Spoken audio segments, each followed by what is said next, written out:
मित्रांनो, असं लहानपणापासून छोटे मोठे बिझनेस करत मस्त आयुष्य चाललं होतं. ते म्हणते डी तुम्ही एकदम एकदम नाही मोठा झालो. छोटे-छोटे बिझनेस.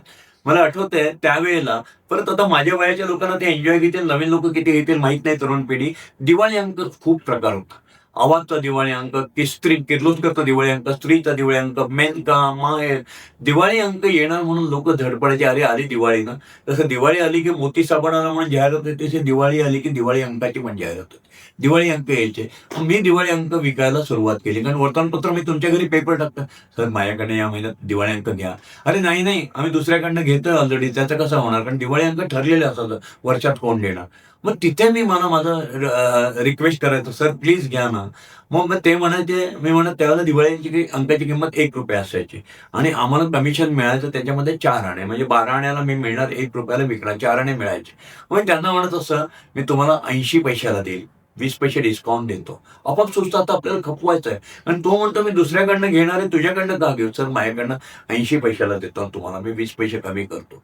एखादा "नाही, नाही, तो दुसरा पण मला 75 पैसे देणार आहे." मग मी त्याला म्हणायचो, "आता बघा हे फार रेअर घडायचं, 70 पैशाला देतो." 5 पैसे लॉस खाऊन विकायचा तर लॉस खाऊन नाही. ते कस्टमर माझ्या हातातनं सुटता कामा नये. कारण की तो काही सगळे कस्टमर मागत नाहीत मला डिस्काउंट. पण एखादा सुद्धा कस्टमर हातातनं खपू नये, हरकत नाही. मी जर 25 अंक विकणार असेल, तर 25 अंकातनं मला प्रॉफिट मिळते. एखाद्या अंकात 5 पैसे गेल्याने काही दुःख होत नाही. अशा प्रकारे कशाप्रकारे गिराईक हातातनं जाऊन द्यायचं नाही, हे मला दिवाळी अंकाने शिकवलं आणि मी ग्राहक हाताशी धरून ठेवलं गेलो. पुढे टोयोटा विकताना टोयोटाच्या सर्व्हिसला या अनुभवाचा मला उपयोग आला. मग त्यावेळेला सहज बोलता सांगतो टोयोटामध्ये असंच एखादा वेडा कस्टमर येतो. वेडा म्हणू नका, माफ करा कस्टमरला. वेडा म्हणजे एक गोडी असतात. आज डी-एस-केना सरळच करतो. गाडी घेऊन जातात. टायर खराब होतो त्यांचा त्यांच्या चुकीमुळे. टायरची गॅरंटी वॉरंटी नसते. ते येऊन माझ्या सेल्समनशी वाद घालतात. "अरे आम्ही डी-एस-केना त्यांचं नाव बघून गाडी घेतली. 3 महिन्यात कसं काय टायर खराब होऊन गेलं." मग तो आमचा सेल्समन सांगत असतो, "सेल्स ऑफिसर आहोत, टायरची वॉरंटी गॅरंटी नाही, टायरच्या पार्टची कुठे गॅरंटी नसते अशी." "नाही, नाही." मग मी येतो हळूच. "अरे थांबा, थांबा, थांबा. साहेब काय झालं?"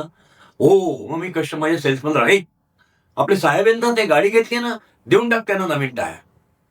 आणि मग मी त्यांना नंतर माझा तो सेल्समन माझ्याशी वाद घालतो, "सर असं दिवाळीत निघेल, हे काय करताय?" अरे म्हटलं, "थांब.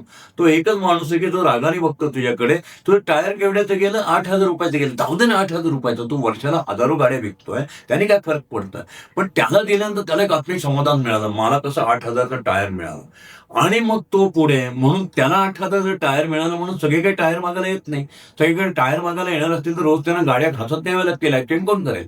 पण तो मात्र म्हणतो, "अरे काय डीलरशिप आहे अशी भारतात कुठे बघितली नाही. अरे कुठेही बदलून मिळत नाही ती गोष्ट. डी-एस-केच्याकडे बदलून मिळाली. डी-एस-के स्वतः आले आणि त्यांनी माझं टायर बदलून दिलं." जसं मी ते 5 पैशाचा लॉस बघितला. एकच शिकायचं असतं, सगळेजण नाही मागत तुमच्याकडे. जेव्हा मी 80 पैशाला जेव्हा मी दिवाळी अंक ऑफर केला, तर त्यातले 90% लोकं म्हणले, "अरे आम्ही तुझी परीक्षा घेतली. बाळ तू विद्यार्थी आहेस. तू ₹1चा ₹1 दे." हे पण होतं. पण तुमची ती एक प्रकारे ट्रायल चालू असते. तुमच्या भावना कळतात. "सर मला तुम्हाला काही करून दिवाळी अंक द्यायचा आहे."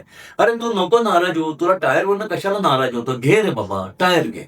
तर like this customer is a God. नेहमी ग्राहक देवो भव. म्हणून माझ्या स्टाफला टोयोटापासून सगळीकडे शिकवताना कधीही ना ग्राहकाच्या खिशात नाही हात घालायचा. आपला हात कधी ग्राहकाच्या खिशात जाता कामा नये. ग्राहकाला वाटतं कामा नये, काय झालं महाग देतोय, आपल्याला लुबाडतोय, टोयोटामध्ये सर्व्हिसचे बिल जास्त लावतोय, बघा कसं आमच्या जीवावर मोठा झाला. कधी त्याला वाटतं कामा नये.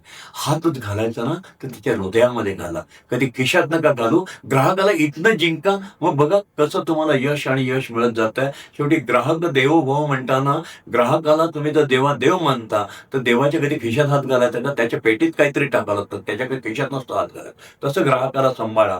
अशा छोट्या-छोट्या गोष्टी मला त्या दिवाळी अंक असो, वर्तमानपत्र असो, लहानपणापासून शिकायला मिळाल्या आणि त्यातनं हा डी-एस-के घडत गेला.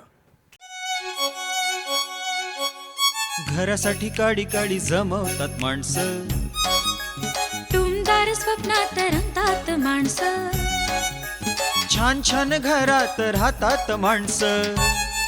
जेव्हा भेटतात घराला घरपण देणारी माणसं, घराला घरपण देणारी माणसं. डी-एस-के घराला घरपण देणारी माणसं.